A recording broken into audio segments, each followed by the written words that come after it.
Hello, everybody. This is Megan. And this is Alana. And welcome to Tea Time Crimes.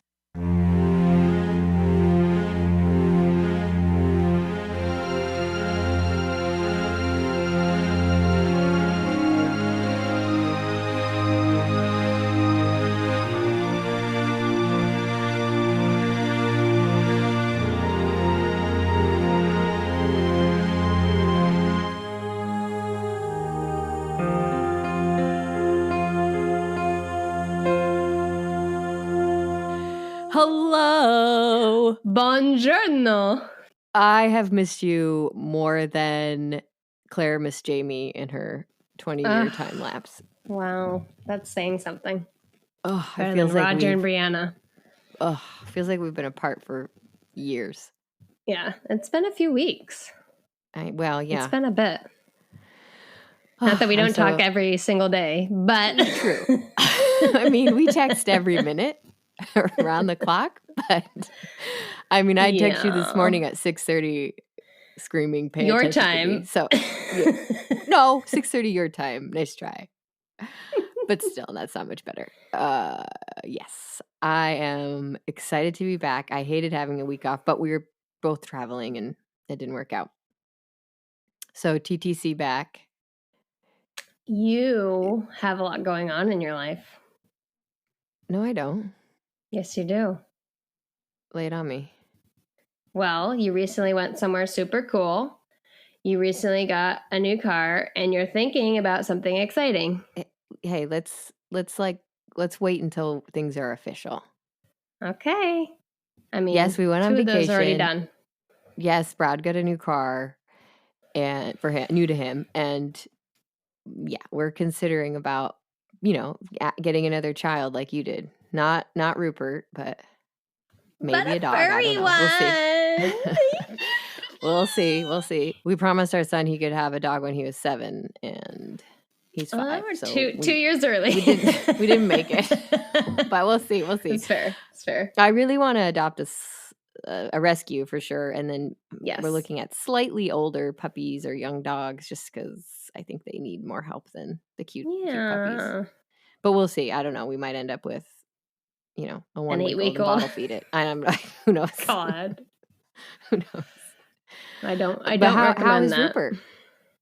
Rupert's great. You know what? Yeah. Sometimes Nymeria, my black cat, will turn him on by herself. I'm like, why is Rupert on? No. I mean, she's not fazed by anything. She nothing scares her. For those of you who missed the previous episode, Rupert is her robot vacuum. Yes. My new child. She treats like a child. Cool. Has Nymeria sat on it yet? No, but I think I'm going to try to put her on it and see what happens. But I think she walks over it. Did you take a video of that? I will. And I think she turns it on by accident. So cool. I think it's her way of showing love. I don't know that Nymeria knows anything that she does. True. This is true. Alana and I each have a cat. They seem that they are separated at birth, besides the fact that they're 10 years apart. But they don't know what's happening. But they're very cute. They're absolutely clueless. They have their goldfish memory. Ugh, but they're adorable and loving. Ugh, the best. They would not survive a minute in the wilderness. Oh my God. No. Not a minute. No. One time, Sophie found a mouse in my old apartment, and she just stared at it. Didn't even attempt. Hey, what's up? Yeah, she didn't even attempt to touch it. One time, my older cat found a mouse, and it was decapitated within 4 seconds. So that's like the difference between that hunter instinct. She found a mouse that she just stared at it in the corner as though it was a new toy, and she thought, "Oh, this moves." Sophie. Pitiful. Okay, I want to hear your tea review because I was waiting for 30 minutes for you to make this tea, and I thought, are you out in the back foraging for it in your outfit? No, but hold on. Today, one of our biggest fans, who's a harpist in New York, and you should book her for any of your events, she sent us some tea. Okay, and let me show you the tea bag. I'm just squeezing it. Here we go. Nothing better on a podcast than a visual. What you got? again, it is a clear bag that looks like it's full of grass or dirt. So I had to tie it up and I had to get everything in there. So it took a little bit. Okay. So she this made tea, the tea bag herself, is what she's saying. yeah. This tea, Genmaicha. That I think is how you say it. I don't even question your pronunciations anymore. Genmaicha. And it's from Kyoto, Japan. This tea is actually from Japan, the one she sent me. And so it originated. Why are you pointing to your head? I'm pointing behind me because I left the container on the other desk. That's important for all the listeners. I'm on a new setup today, and we're a little turned around. Okay, I'm getting used to it. So Okay, excuse me, can I explain the history of this tea? Yes. Okay. So sorry. It originated centuries ago when Buddhist monks mixed green tea with the browned rice stuck to the You're gonna hate this. Stuck to the bottom of their rice cauldron in a gesture of humility and conservation. But then it caught on and everybody started doing it and mixing their teas with roasted rice, and it was just a whole new thing. And everyone's like, hey, give me your crusty rice at the bottom of your container. Hey, that's the good stuff. A lot of Korean dishes have that crispy rice at the bottom. So the tasting notes, well, this is, what does golden taste like? This says golden infusion, which I'm assuming is not a tasting note, but a color. And with a toasty aroma. Warm sunshine. I love that taste. Toasty aroma and nutty flavor. Maybe golden is, golden toast, golden brown. Yeah, I can see that. Yeah, I mean, it's the golden rice. Okay, great. You've paused. Are you there? I was looking at something. Again, excellent podcasting. I can smell it from here. What's it smell like? It's got that nutty flavor, the note of nut, as one would say. What kind of nut? Pecans, almonds? Just nutty. Walnuts? And you can smell peanut butter? the toasted rice too. Like, okay. So it smells like warm peanut butter toast. No. Oh, well. No. Swing and a miss. Like imagine you're in a Japanese restaurant and it smells a little bit like the green tea you'd get, but a little nuttier. Yeah. All right. Okay, ready? I mean, I think it's the best we can do. Yeah, go for it. Here she goes. Whoa. Ooh. Whoa. I let it steep for extra long, so that is piercing. No, piercing is not. It's more of pummeling. No, it's great. It's delicious. What does it taste like? It tastes exactly how it smells. It actually has some depth. Some depth for a green tea is not always there, and maybe it's the toasted rice that brings it there. Does it have any body? It has a slight body. I think it has more of a body than it normally would because I let it steep for extra long. But this is a great tea, great after a meal or just if you, just a healthy little pause in the day. She's barely containing her laughter over there. I never get tired of your tea reviews. Do you add anything to it? Honey, milk? No. Plain? I knew that was going to make you mad, but I had to ask. Keep it strict. This is how it should be. So, hearty thumbs up? Yeah. There it is. There's the hearty thumbs up, folks. Just imagine it happening. All right. Are you ready? Have you missed your true crime? You said I'd like this one. You will. It's enjoyable. I mean, you won't love it, but you'll like it. Okay. That's something. Yeah. I mean, it's a start. Okay. You ready? I'm ready. So our lady today, I apologize for the pronunciation. I'll do my best. Our lady today is Walburga Korschel, who thankfully they call Dolly. So that's the last time we have to hear that. Dolly was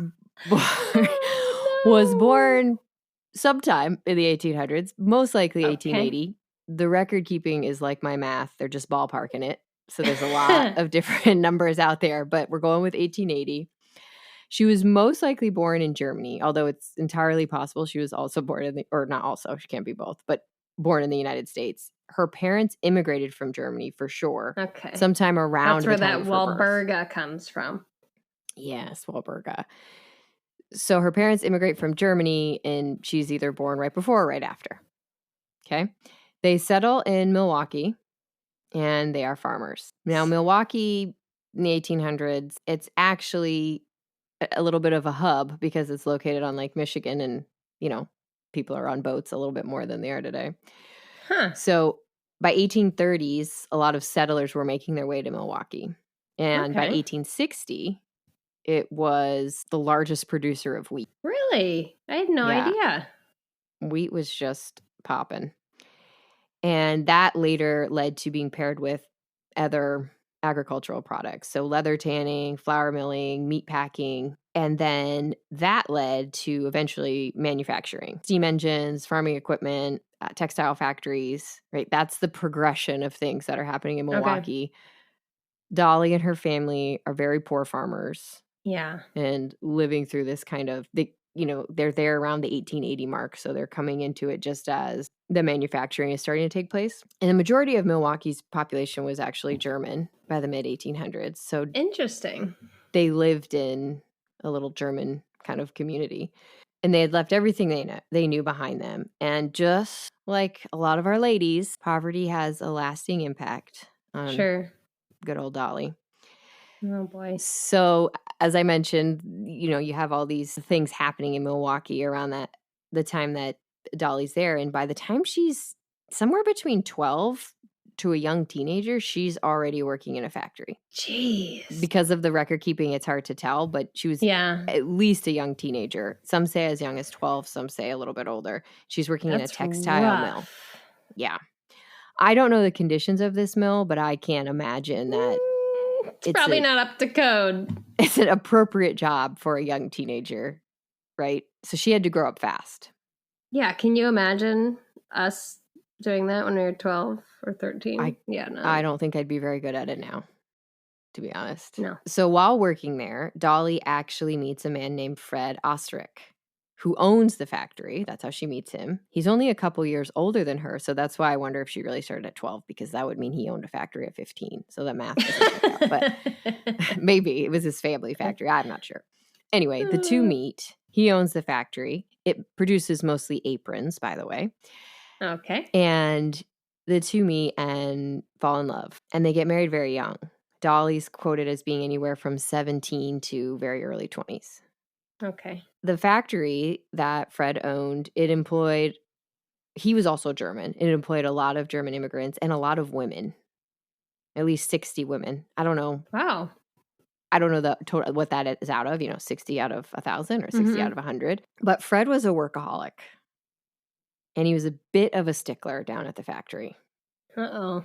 He was known for literally standing over the employees and telling them to work faster. Pro tip, that doesn't help. Yeah, it does not help. So Fred would do that. He'd kind of micromanage and hover over everybody and bark orders. And then Dolly would swoop in and smooth things over. Oh, okay. I see. Right? So Dolly smooths in and, nurtures them and tells them they're doing great and to keep it up. And they've got a real good cop, bad cop vibe going. I don't think intentionally, but that's where it landed. Right. So everybody loves Dolly. She's the best. One thing Dolly clearly had that you'll learn later, she has just charm pouring out of every part of her. She is something else. This is a theme I'm finding. I would love to have met this woman. I wish there was a video on her. People were drawn to Dolly.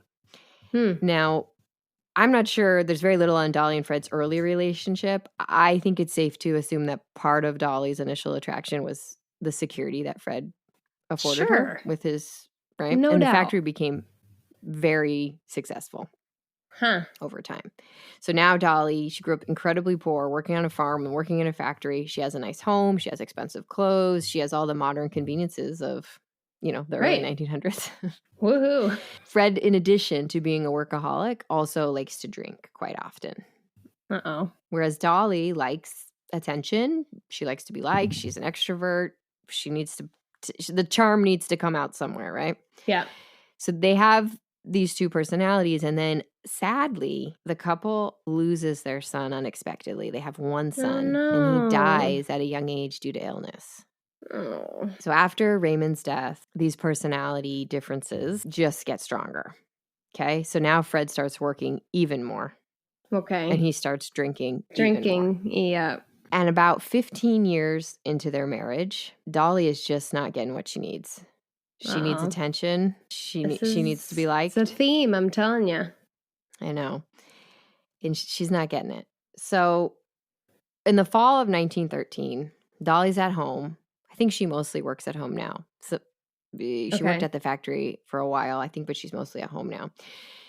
She's at home and her sewing machine breaks down. So she calls Fred because his factory is full of sewing machines and they have a sewing machine. Right, they make repairman. aprons. Yeah. So Fred says, yeah, no problem. I'll send over the repairman right now. Okay. So the repairman is Otto Sanhuber. He's 17 to 19. He doesn't even know how old he is because he was abandoned on a doorstep in a basket and just taken in by a family. He has no family to speak of. Wow. So he's not even totally sure how old he is, but then the records are even less clear. There's a wider range. Got it.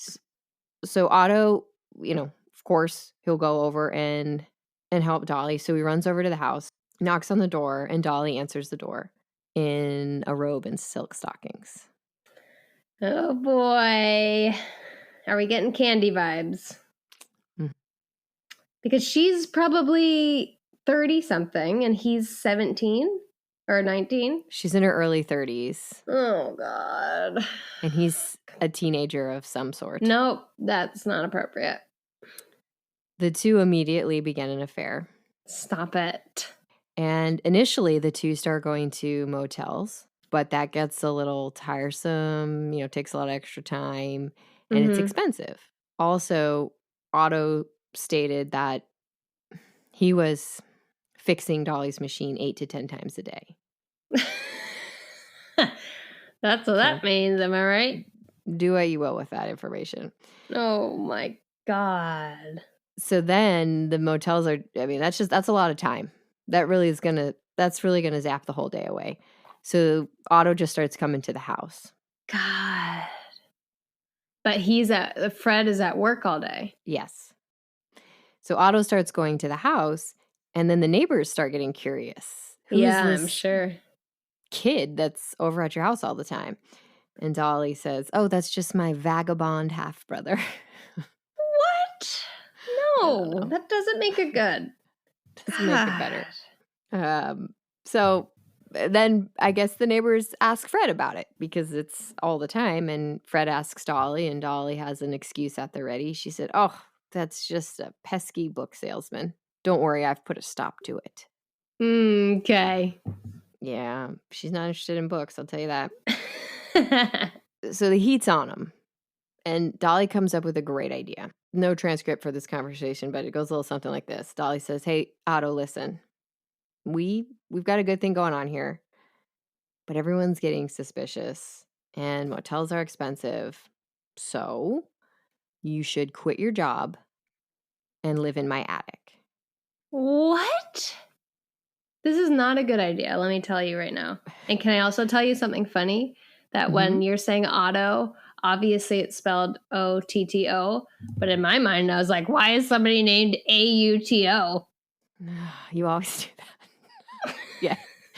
Right on the first part, Otto. So Otto was like, "You mean the house where you live with your husband?" That one, yeah. And she's like, "Yeah." And he says, "You know what? Sounds great. I'm in." No. This is why teenagers can't make those kind of decisions. His job at the factory and moves into his old boss's attic so that he can living fix there the wife's machine. Yes, ma'am. Now, he thinks this is a great idea. He can live rent-free. He can spend his days fixing Dolly's sewing machine. He can focus on his passion, which is writing. Okay. So he's got it all planned out for him. Yeah, but aspiring that's not writers, work. You might want to look up some attic apartments. This sounds like a great deal. Check out your local 30-year-old married women. Yeah, just see if they've got an attic available. So every day, Otto waits for Fred to leave, and then he goes downstairs. I mean, obviously he spends some time with Dolly, but he also does a ton of housework. Dolly's got him working. Okay. He cleans the sheets. He makes the beds. He cleans the floors. He does the dusting. He does the meal prep. Wow. And Dolly sneaks him up books and food. She checks out books at the library. She sneaks him up food to the attic.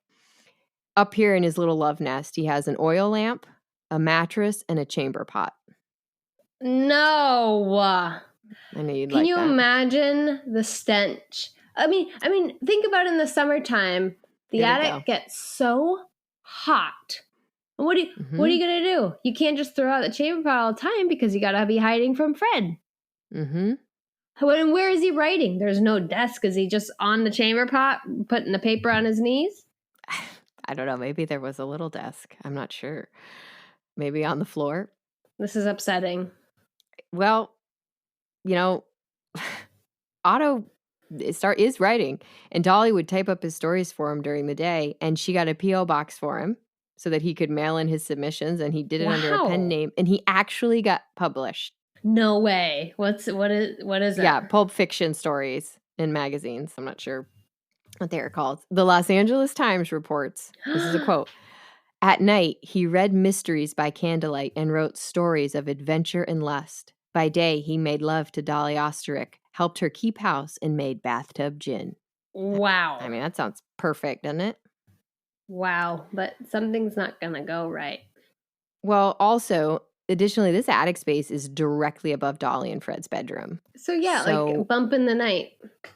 Well, literally, Otto can hear bumps in the night, and he talks to Dolly about it because he's upset. And Dolly says, "Hey, listen, I have to stay married to Fred because I don't have any skills, and I need his money." Any skills?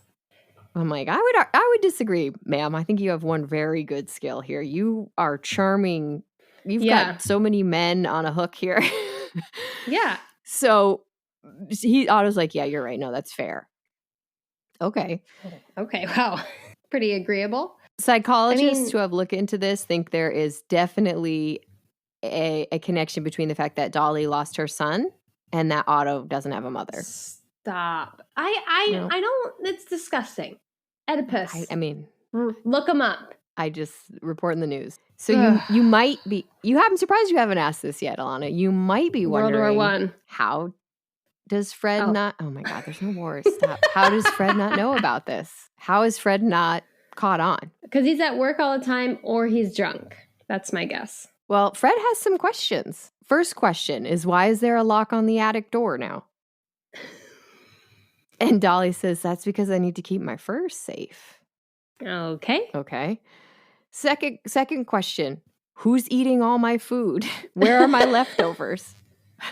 Which is a question I ask myself every morning, and then I promptly yell at Brad. Stop it. But yeah, he's wondering where all the leftovers are going. And they mostly are eating rye bread, cheese, liverwurst, and bologna. So that chamber pot has a little extra very German flair American. Ew, wow. Well, they're all German. Yeah, I know. And she tells Fred, "You ate it. You're so drunk you don't remember eating it, Fred." Oh. Yeah, she's gaslighting. And Fred starts hearing noises. And she's like, "You're going nuts." Yep. You're mad. You didn't hear anything. Gosh, you're working too hard, Fred. At one point, because again, if Otto can hear Fred, Fred can hear Otto. At one point, Otto sneezes or coughs, and Fred distinctly hears that and is, "What's that? I heard something." And she makes him go to the doctor because he's going insane. Wow. That is 101 gaslighting. Yeah. And he goes to the doctor. Yeah. And another time, Otto has strict instructions to stay away from the one window in the attic, but he got a little too close to the sun there, and Fred thought he saw somebody in the attic and demanded he go up and investigate. And Dolly said, "You're crazy. I'll go up and investigate. There's no one up there, Fred. It was my furs. Get a life." Wow. This guy is really being pushed around. I mean, can you imagine how... If I heard a sneeze, that's not just like a scurry, could be a rat or something. Yeah. That's a sneeze. There's a human in the house. Nope. Breaking down the door. But also, I would never in a million years think that Brad was hiding somebody in the attic in that scenario. Fair. I would be scared. Yes, I would be scared too. Yeah, anyway. So in 1918, remember, this all started in 1913. It's been going on this long. It's 1918. Otto hasn't seen another human besides Dolly this whole time. He hasn't been outside. For 5 years. In 1918, Fred decides he wants to move to Los Angeles. From Milwaukee? That's a big move. Yeah, well, he wants to open a new factory. He also thinks his house is haunted. He doesn't love it there. Fair. He's not liking it. And Dolly agrees. She has one request. Attic. I'll move, Fred, but I'm going to need that attic for my fur. Wow. So, you and I have both lived in LA. It's hard to find a house with an attic or a basement. This is true. A proper attic, Yeah. Not a crawl space. Yeah, where a human could actually live. Imagine how hot it must have been. That's what I'm saying. All the attics I know are so hot. And like a Milwaukee summer is going to be pretty warm. I know. And he can't open the window. No. I'm out. It smells like chamber spot. Chamber spots. Sounds like what you would get from sitting on a chamber pot. The new perfume by Alana Powell. Chamber spots. So it's a little hard to find a place in LA with an attic. So Dolly sends Otto out first, gets him out of the house, sends him to LA. He hates it because he's away from Dolly and he's out in the world. And the only way they communicate is through their P.O. box for the publishing. Okay. She finally finds a house with an attic, and she has Otto move in first. So he's all situated, and then her and Fred come. I mean, this is pretty abusive. Like, she's really taking advantage of his youth. Yeah. And, like, controlling him. Yeah, this is not a healthy relationship, if you were wondering. It's pretty bad. So this is 1918, right? Yes. We get another few years in. 1922, they're still there with this living arrangement. Unbelievable. I know. Hollywood is starting to the movie industry is taking off at this time. The 20s. Hollywood sign is about to go up. It goes up officially in 1923, but they're planning it. Hollywood is a scene for everybody except Otto, who's stuck in an attic. But Dolly and Fred are going out on the town a lot, but their marriage is getting worse. It's possible that the fact that her lover is hiding in the attic might have a little something to do with it, but I don't know. That's weird. Why would you say that? Yeah. So on the night of August 22nd, 1922, Dolly and Fred come back from one of these hoppin' parties. And when they return, they start arguing, which has been escalating in the house quite a bit. Okay. And they'd been fighting quite often, but this fight turned more violent than the others. Oh, no. And it's believed that Fred either hit or pushed Dolly down on the floor, and Otto overhears it. Uh-oh. So Otto scrambles out of the attic, grabs Fred's guns, and runs downstairs to confront Fred. Pause for a moment and think about what Fred is seeing. He's probably drunk, right? We know he's a heavy drinker. He's been out at a party. Him and his wife are getting into it, so he's probably, not in his right mind. A little toasty. And this pale, skinny man that he knows from the 10 years ago at his factory spiders down from his attic and appears with a gun. With a gun. That escalated quickly. Do you think he recognized him? I don't know. I mean, going from a 17-year-old to a 27-year-old, like, you're going to look pretty different. I don't know. I mean... well, he's not working out, so maybe not.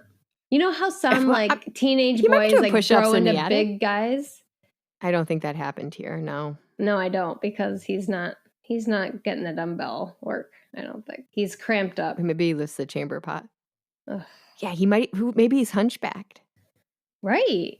I mean, he's got to have some bone deficiencies with the lack of vitamin D that he's getting. Yeah. Anyway, sorry. He scrambles down.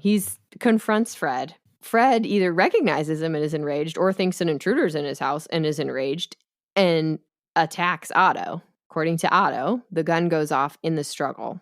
4 bullets are shot. That's a lot of bullets in a struggle. 1 in the ceiling, 3 accidentally into Fred. 1 bullet is in his head, 2 are in his chest. Okay. Fred is dead in the front room. Accidental. Otto and Dolly are going to say that robbers came into the house. So Otto shoves Dolly in the closet, and locks the door from the outside and leaves the key on the hallway table. And then Otto goes back up to his secret house. The police are actually called because the houses are, close and the neighbors here. Yeah, I was wondering where in LA it was, like what kind of setup it is. Yeah, it's in a nice neighborhood. I forget the name of it. Okay. Anyway, the police arrive. Detective Klein is the person on the case. Okay. They find Dolly locked in the closet screaming for help. Right.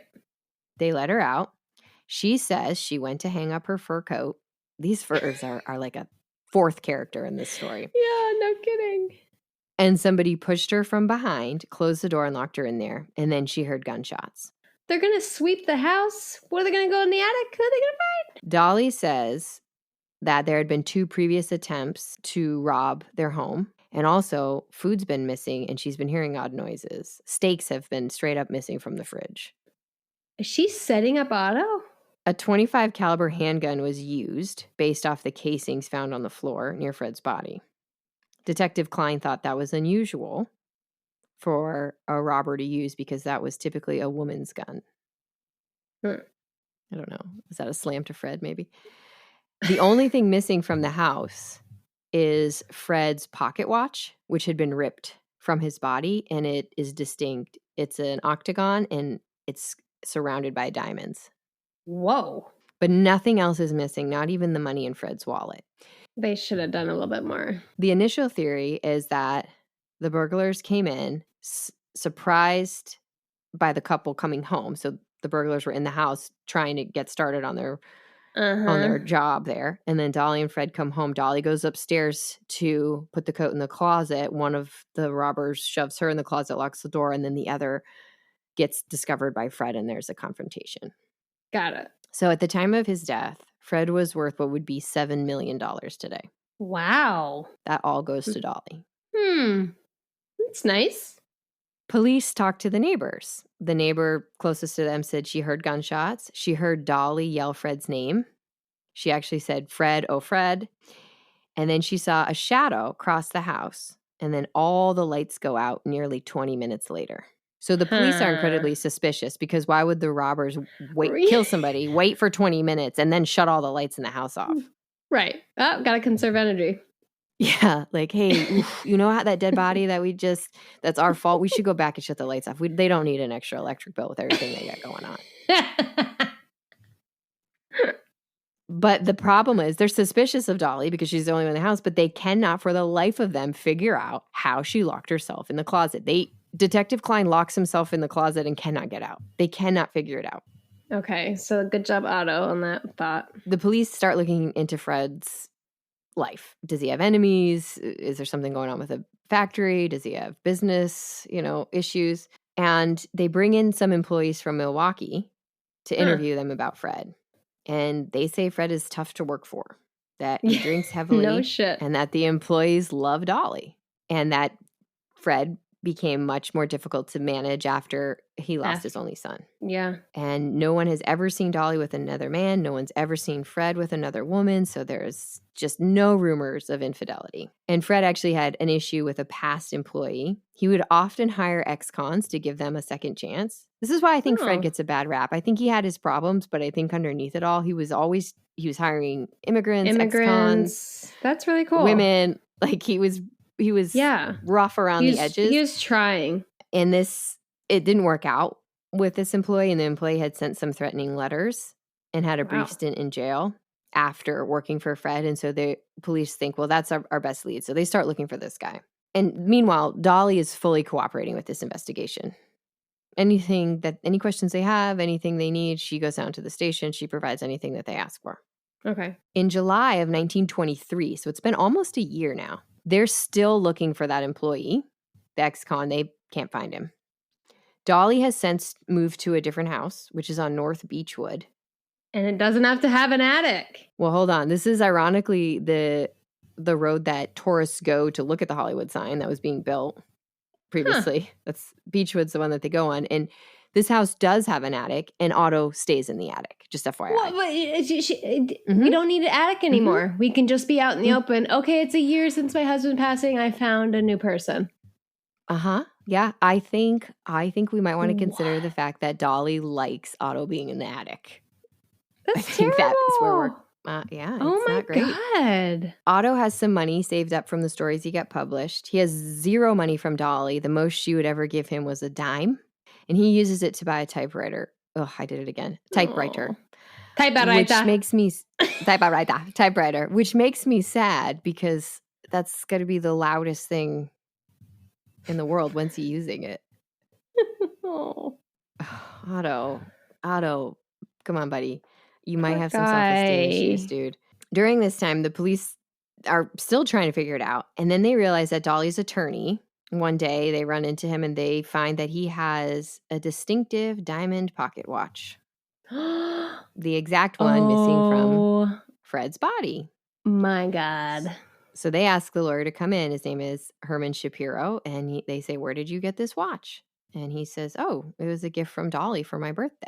Stop. They say, "A gift?" And he says, "Yes, Dolly and I are dating." So police asked Dolly, "Hey, where'd you get the watch?" And she said, "Oh, strangest thing. I found it between the couch cushions after y'all left, and it didn't seem like a big deal. So I just, so didn't want that then watch to go to waste." What did the robbers do? Yeah. So Dolly's got Otto in the attic. She's dating Herman Shapiro. She's also dating a movie producer named Roy Klum. Mm-hmm. He had been a friend of both Fred and Dolly, and they'd actually invested in some of his projects. So Dolly asks Roy to do her a little favor. Would he mind taking her gun and just kind of getting rid of it? It's the same gun that was used in the robbery, and she doesn't want the police getting the wrong idea. It would just really help her out a lot. So Roy goes and throws the gun into the La Brea tar pits. At the same time, remember I told you there were 2 guns. Dolly goes to a neighbor and says, "Hey, listen, do you mind getting rid of this gun for me? Thanks so much." Gosh, and they bury it in their yard. She must be so charming. So charming. Her and Jolly Jane would just have been a duo. Yeah. And Candy. I mean, there's a lot of Candy vibes here. That's a threesome I don't need to be meeting anytime soon. So God, terrifying. Roy and Dolly actually break up around this time in 1923. And after they break up, he goes to the police and he tells them the story about the gun. And the police go to the La Brea tar pits thinking this is useful. Can you explain what the La Brea tar pits are as somebody who grew up in LA?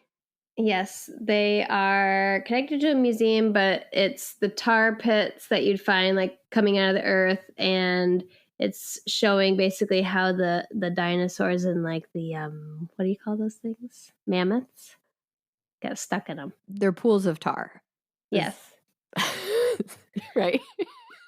And it's like in the middle of LA, mid city. Yeah. Yeah. Your descriptions are my favorite thing in the world. Okay. So they think that it's done for, right? It's at the bottom of a tar pit. How are they going to find it? That's brilliant. Because you also don't want to mess with it because it's historical. Apparently, Roy doesn't have a great arm. It didn't go far. And they actually find the gun. Yeah. So they find it. They dig it up. But it's so destroyed. Right. From the tar, and it's been a year, that they can't prove anything from it. Okay.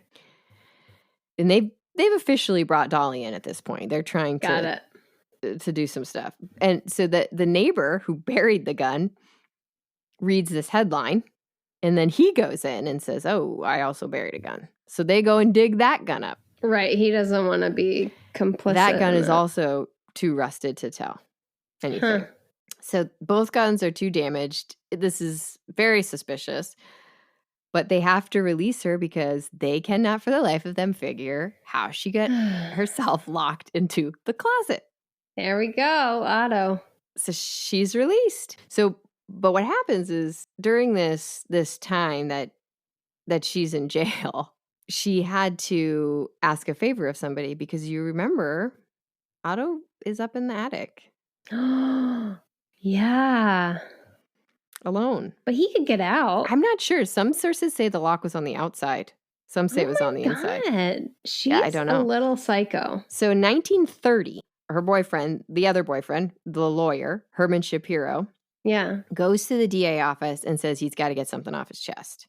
Uh-oh. He and Dolly have just broken up, and he needs to let the police know that at that brief time that Dolly was in jail when all the gun stories came out, he went to visit her in prison, and she said, listen, I need you to do me a favor.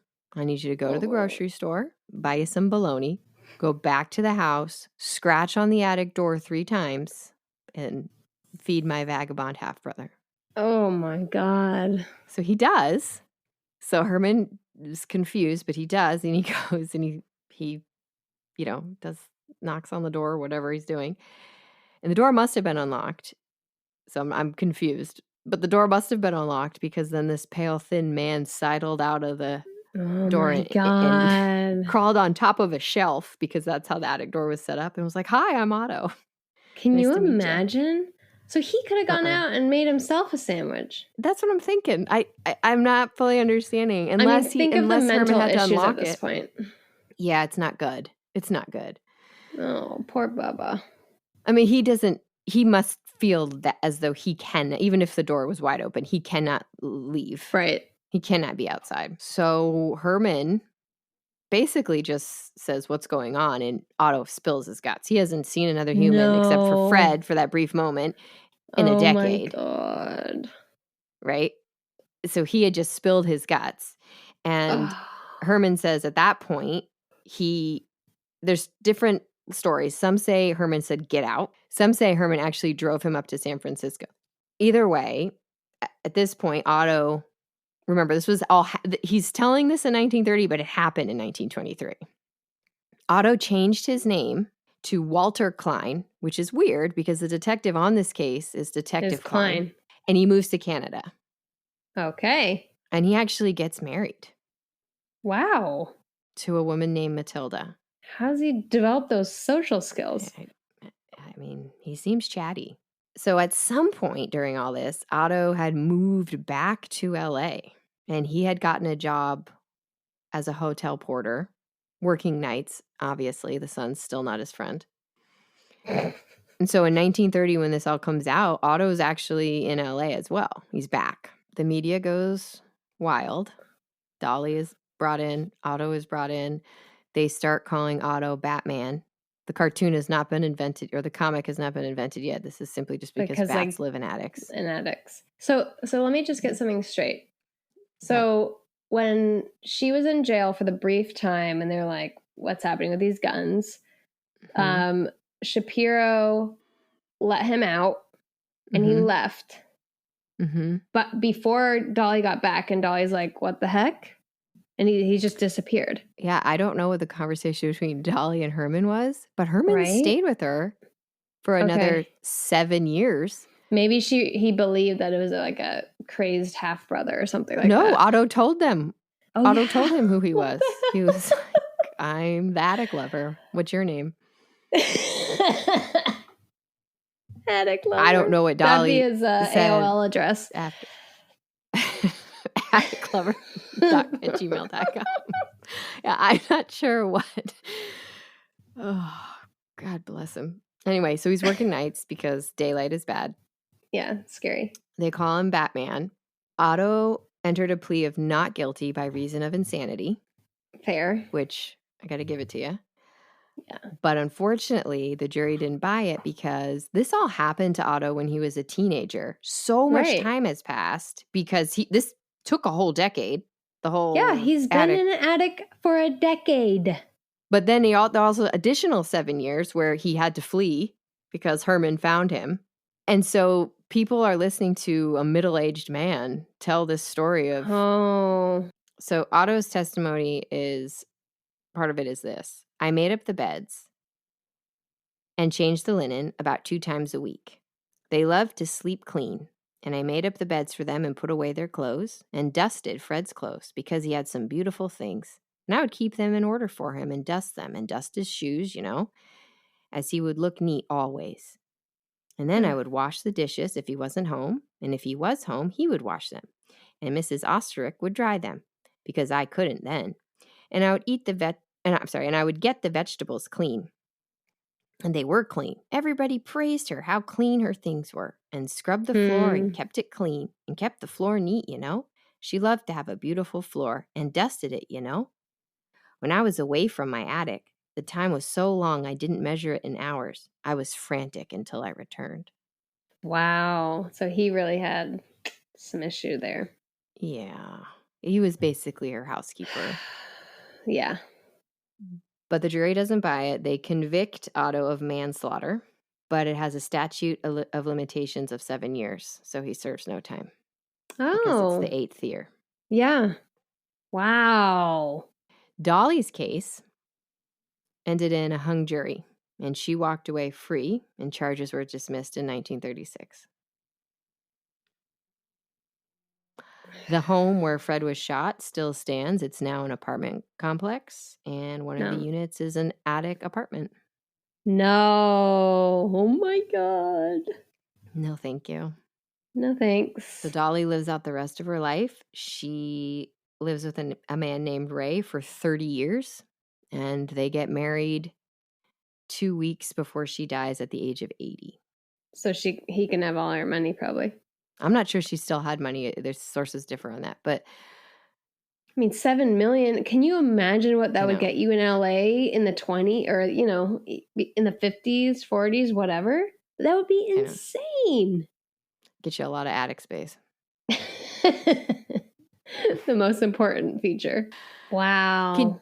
Can you imagine That's having so crazy. somebody in your house for 10 years that you didn't know about? Let that sink in. That's so creepy. Poor Fred thought he was insane. I mean, if I were Fred, I would have just been drinking more. Like, I mean, this is just nuts. This was not helping. That's terrible. God, that's rough. Can you imagine him coming downstairs, opening the fridge, and gosh, where is my liverwurst and cheese? I was going to eat it today. Oh, Fred, you ate that last night. Wow. Gaslighting 101. Yeah. That's rough, man. Such a weird thing. Ugh. She had so many, and she had like just boyfriends all around town. Yeah, she did. She was always with somebody. She was always with at least 2 people, Multiple. you know, including Otto. And they all, even when they found out about each other, okay, I can't get past Herman being like, oh, you've had your ex or current lover living in the attic above our bedroom since we've been dating, but I'm still going to date you. That's not a deal breaker for me. It's a little weird. Like, she must have been really convincing. She must have been something. I can't. And these furs, man. Yeah. I'd like to see them. Gotta lock up the furs. Well, there's one with the head still on it, so that's nice. I saw that one. Yeah, that one was special. So, God. There you go. That poor kid, though. That's messed up. Yeah. Yeah, it became a situation real fast. Yeah, and he's so scared to be outside. Hey, why don't you just live in the attic? It's amazing that he started doing a normal life after that in Canada. I mean, we don't have a lot of details. I'm not sure how normal it was. But he got married? Yeah, but I mean, we don't know what that means. We don't know what kind of woman this was. I mean, maybe he still lived in the attic. I don't know. God. And maybe he made her lock him in there and scratch 3 times for lunch. We don't know. No, poor guy. I have a hard time believing that he was brave enough to come out of the attic with 2 guns and confront Fred. Well, he really loved her. Yeah, so he did. He heard her getting, roughed up a little bit, maybe. She was on the ground when he came in, so Fred probably at least pushed her. Yeah. But again, we only have Otto and Dolly's recollection of these events. Right. I mean, Fred could have been asleep, for God's sakes. Fred could have been trying to enjoy his liverwurst. Wow. The males did not win in this story. And she never had any kids after that one. Okay. No, it's probably for the best. Probably. It'd be rough if that was your mom. What would you do with the attic person? Really limit your It's so bad. It's so bad. I mean, I want to go check my attic now, but We have one of those tiny attics. yeah, It's just full of insulation. yeah, mine doesn't have a floor, so that chamber pot would be hard That'd be pressed tough. to. Yeah, You It'd have to tie it with a rope. hanging. Yeah, a suspended chamber pot. That sounds Wouldn't too you think tricky. that the chamber pot would be quite loud too? Aren't they metal? Yeah. Wouldn't it make a Or noise? metal, yeah. Maybe clay. But wouldn't you hear? Do you think Otto held his pee all night? Yeah. Oh my gosh. I mean, you know, Fred probably left early in the morning, got back late at night, so he would just try to take care of anything there and like during that time frame probably. Did he never have any stomach issues? Gross. Well, I'm 10 years of perfect gut health is what you're telling me? But if he did, Dolly would just say he's hearing things. I mean, I don't know.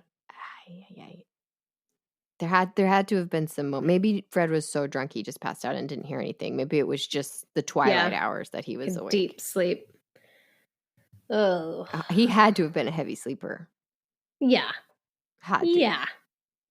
Good Lord. Yeah, Brad's a pretty heavy sleeper. I could probably have somebody live in the closet and he might not know. He doesn't wake up for anything. That's funny. Yikes. Well, there you go. Dolly and Otto. Wow. Tale as old as time.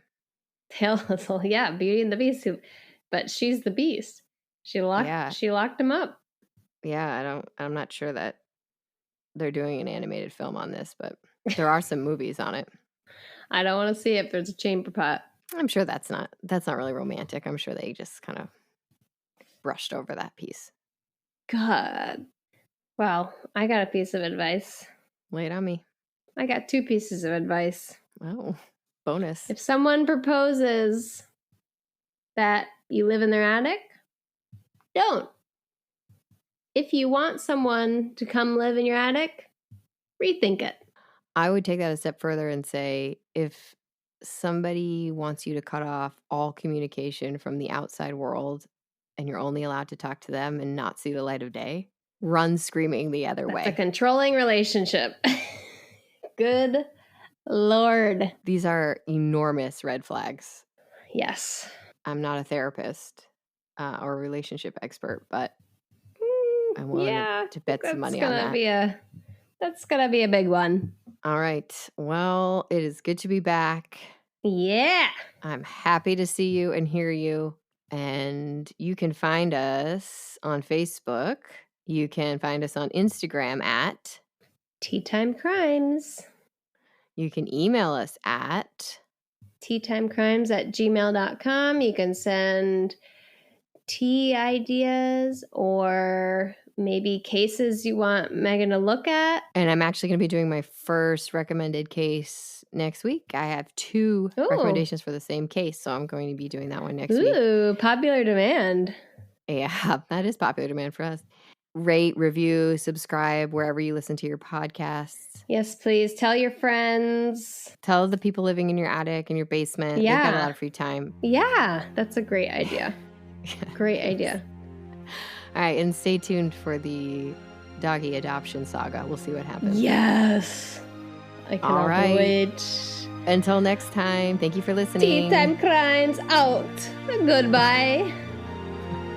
Bye. Bye.